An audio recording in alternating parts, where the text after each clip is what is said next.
Warahmatullahi wabarakatuh. Anak-anakku sekalian, sekarang kita lanjut ke pelajaran 8, yaitu senang bisa membaca Al-Quran. Bab yang pertama yaitu mempelajari tentang Quran surat Al-Asr. Nah, bagaimana bunyi surat Al-Asr? Ayo kita baca bersama-sama ya anak-anak. Bismillahirrahmanirrahim. Wal 'ashr. Innal insana lafi khusr illal ladzina amanu wa 'amilus shalihati wa tawashaw bil haqqi wa tawashaw bis sabr. Itu adalah bunyi dari surat Al-Asr. Nah, Al-Asr sendiri mempunyai arti yaitu masa atau waktu. Surat Al-Asr diturunkan di kota Mekah. Oleh sebab itu dinamakan dengan surat Makkiyah. Surat Al-Asr terdiri dari 3 ayat. Makna dari Quran surat Al-Asr.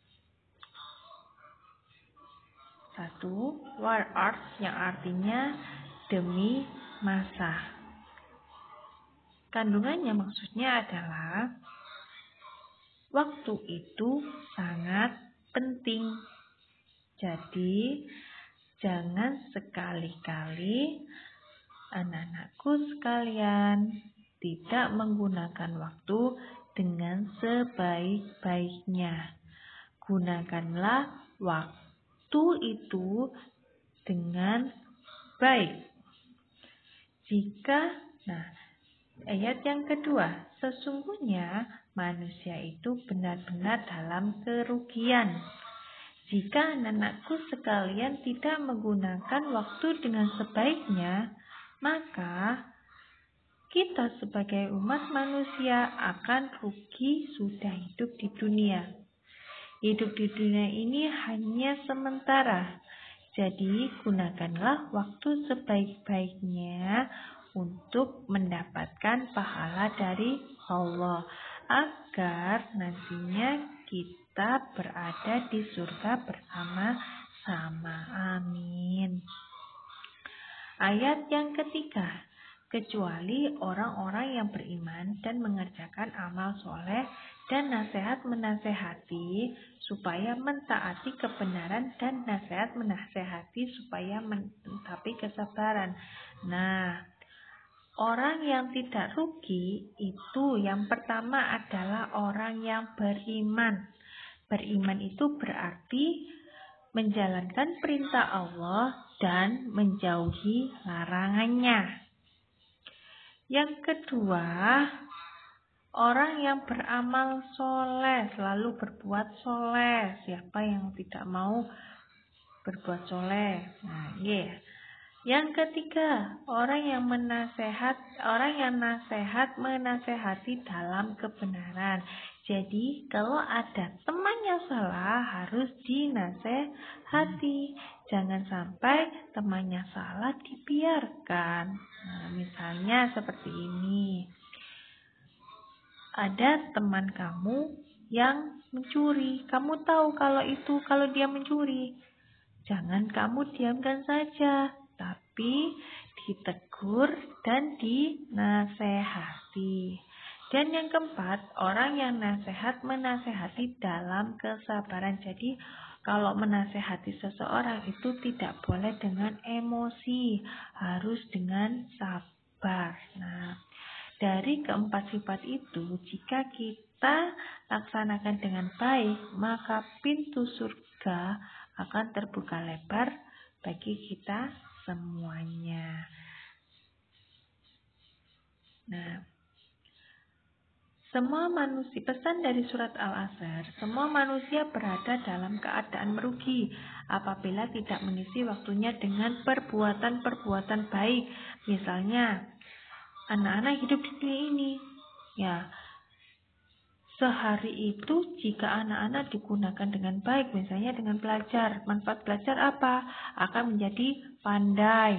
Nah, terus yang kedua, misalnya waktu itu, dalam waktu sehari itu anak-anak tidak hanya bermain saja, tapi ketika sudah waktunya beribadah, anak-anak beribadah, sholat. Nah, anak-anak mendapatkan pahala dari Allah.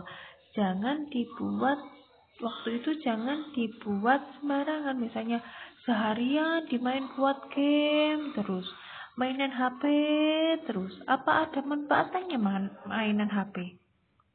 Manfaatnya hanya sementara, yaitu bersenang-senang tok. Banyak ruginya.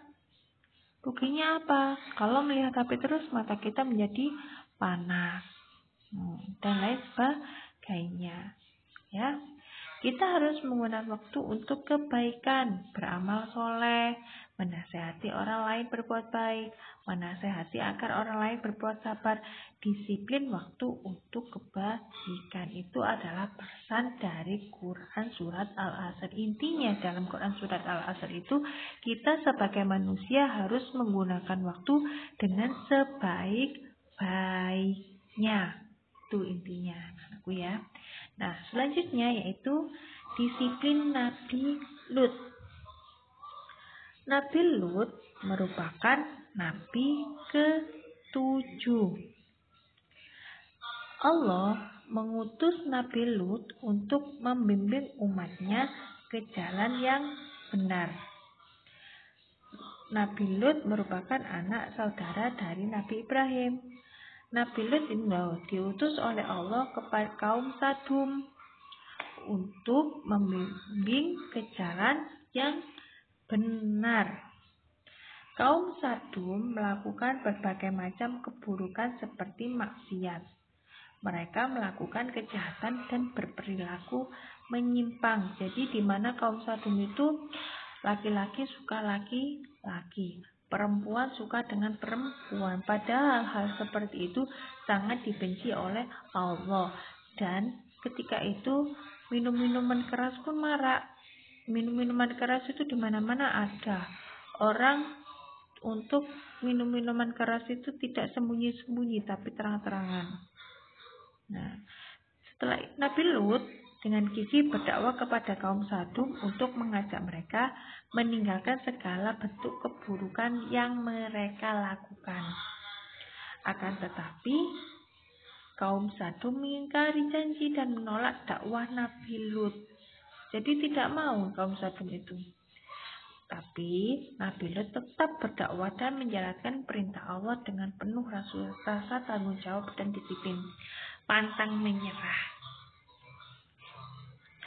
Lalu Allah menurunkan azab kepada kaum Sadum berupa gempa bumi dan angin kencang, serta hujan batu yang menghancurkan kota beserta seluruh kaum yang durhaka. Nah, karena banyak kaum Sadum yang tidak mendengarkan perintahnya Nabi Lut untuk menyembah Allah, sehingga Nabi Lut itu tadi memohon kepada Allah untuk memberikan azab kepada mereka. Akhirnya Allah Allah mengabulkan doanya Nabi Lut. Langsung mereka diberi azab, yaitu berupa gempa bumi dan angin kencang serta hujan batu. Nah, ya anak-anakku sekalian, tugasnya Nabi Lut tugasnya apa saja? Yang pertama yaitu mengajak umatnya untuk meninggalkan perbuatan maksiat. Nah, sudah dilakukan ya oleh Nabi Lut untuk mengajak mereka berbuat kebaikan dan meninggalkan kemaksiatan yang mereka lakukan selama ini. Dan yang kedua, mengajak umatnya untuk menyembah kepada Allah. Dan yang ketiga, mengajak umatnya untuk beribadah kepada Allah. Tapi sama mereka tidak dihiraukan. Nabi Lut adalah nabi yang memiliki sikap disiplin dan tanggung jawab. Disiplin adalah ketaatan atau kepatuhan kepada peraturan, tata tertib, dan perintah. Jika ingin menjadi anak yang pandai dan sukses, maka kita harus memiliki sikap disiplin. Siapa sih yang tidak mau menjadi orang yang sukses? Pasti anak-anak semuanya mau ya. Semoga kita semuanya menjadi orang-orang yang sukses baik di dunia maupun di akhirat. Amin, amin ya rabbal alamin. Sekian penjelasan singkat dari Ulisa. Ulisa Giri, Assalamualaikum warahmatullahi wabarakatuh.